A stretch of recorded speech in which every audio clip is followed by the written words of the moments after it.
Senhor esteja convosco. Proclamação do Evangelho de Jesus Cristo, narrado por São Mateus.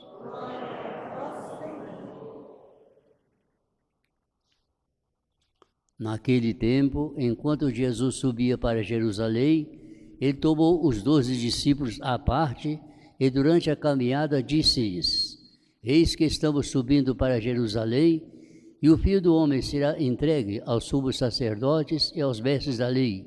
Eles o condenarão à morte e o entregarão aos pagãos para zombarem dele, para flagelá-lo e crucificá-lo.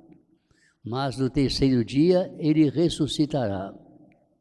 A mãe dos discípulos de Zebedeu aproximou-se de Jesus com os seus filhos e ajoelhou-se com a intenção de fazer um pedido. Jesus perguntou: O que tu queres? Ela respondeu: Manda que esses meus 2 filhos se sentem no teu trono, um à tua direita e o outro à tua esquerda. Jesus então respondeu-lhes: Não sabeis o que estáis pedindo. Por acaso podeis beber o cálice que eu vou beber? Eles responderam: Podemos. Então Jesus lhes disse: De fato, vós bebereis do meu cálice, mas não depende de mim conceder o lugar à minha direita ou à minha esquerda. Meu Pai é quem dará esses lugares àqueles para os quais ele os preparou. Quando os outros 10 discípulos ouviram isso, ficaram irados contra os 2 irmãos. Jesus, porém, chamou-os e disse: Vós sabeis que os chefes das nações têm poder sobre elas, e os grandes as oprimem. Mas entre vós não deverá ser assim. Pelo contrário, quem quiser tornar-se grande, torne-se vosso servidor, e quem quiser ser o primeiro, seja vosso servo. Pois o Filho do Homem não veio para ser servido, mas para servir e dar a sua vida como resgate em favor de muitos. Palavra da salvação.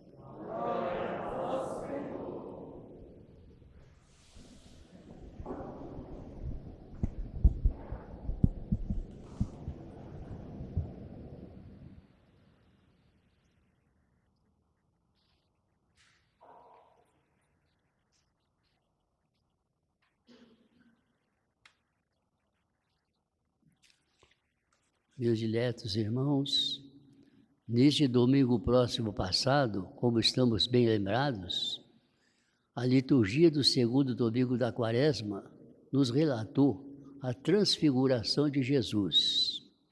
O que é a transfiguração? Significa a teofania, ou seja, a manifestação de Deus. A manifestação daquele Deus que, por um privilégio muito particular, quis conceder a São Paulo, o privilégio de, com vida, ir até o céu. E voltando do céu, perguntar a Paulo: conta um pouquinho para nós o que você presenciou. E São Paulo não teve palavras para descrever o que é que ele viu, presenciou no céu. E então disse: olhos jamais viram, ouvidos jamais ouviram, coração humano jamais imaginou o que Deus preparou para aqueles que o amam. Coisas que Deus fez para nós e nós não podemos imaginar, mas que temos que fazer por onde para poder merecer essa graça de um dia poder contemplar Deus face a face.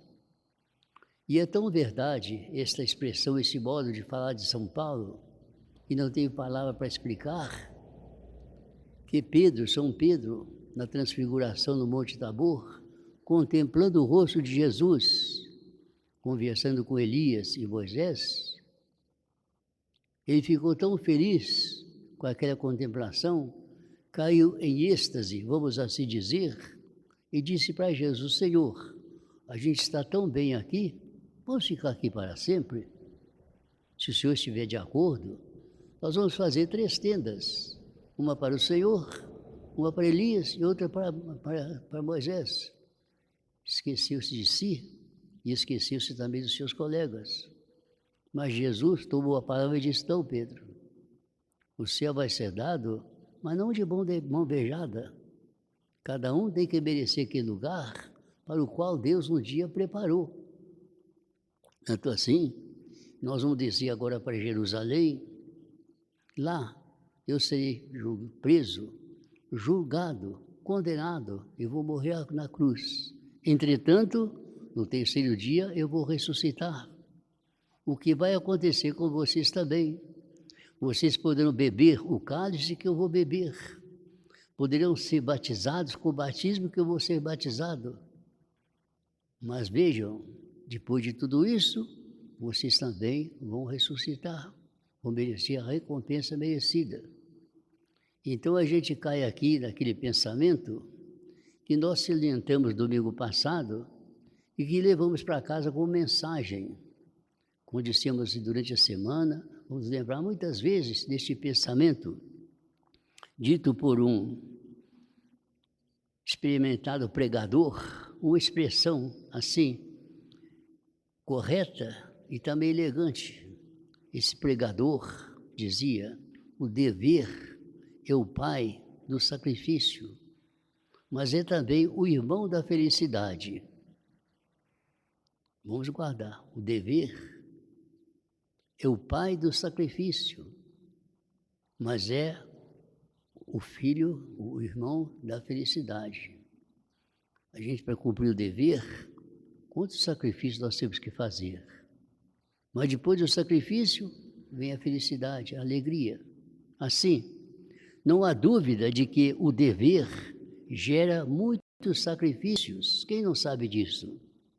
É o pai do sacrifício, como disse o pregador. E veja, não é possível aliar dever e comodismo, duas coisas que não andam juntas. O dever e egoísmo também não podem andar juntos. É preciso enfrentar com firmeza e coragem o que a vida nos oferece em sacrifício. Talvez seja muito grande hoje a tentação de que é maior a tentação de fugir de tudo o que dá trabalho. As pessoas hoje não querem saber de trabalho, de sacrifício. A tentação que nós todos passamos, fugir de tudo aquilo que dá trabalho, de tudo aquilo que existe, empenho, perseverança, responsabilidade, quando nós sabemos que todas essas coisas têm um valor muito grande, porque quando feitas por amor, é uma verdadeira oração, e a gente assim está agradando a Deus nosso Senhor. Mas o mundo de hoje não quer saber disso. No passado, muitos sacrifícios. Hoje, os sacrifícios são poucos. E mesmo assim, esses poucos, nem sempre nós aceitamos. Quanta gente consertando o que os outros não fizeram, o que fizeram errado. Então a gente percebe que é verdade que o dever gera sacrifício, é pai de sacrifício. Mas de outro lado, o dever é também irmão da felicidade. E daquela felicidade possível já aqui na terra, pela paz da consciência. Quando a gente cumpre o nosso dever, a gente fica tranquilo, satisfeito. Pela alegria de ter cumprido o dever, pela promoção da harmonia do trabalho e do progresso, e pela felicidade da família e da comunidade. Depois do trabalho, vem a nossa recompensa, que é a felicidade.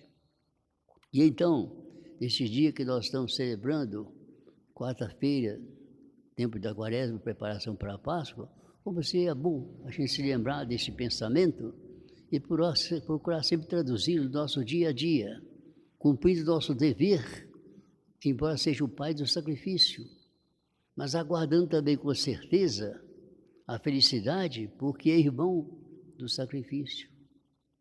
E aqui seria muito bom nós termos em mente dois pensamentos que todo mundo já conhece, mas que vale a pena lembrar sempre. Como diz São Paulo, não existe proporção entre o sofrimento da vida presente e a glória que nos espera. O que Deus preparou para nós não se compara com aquelas coisas que a gente suporta no dia de hoje.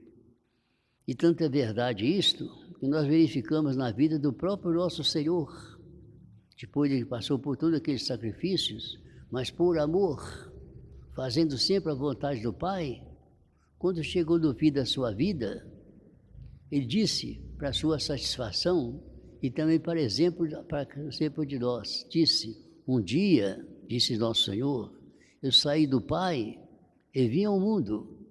Hoje, no dia da sua ascensão aos céus, ele acrescentou, hoje eu deixo o mundo e volto para o Pai.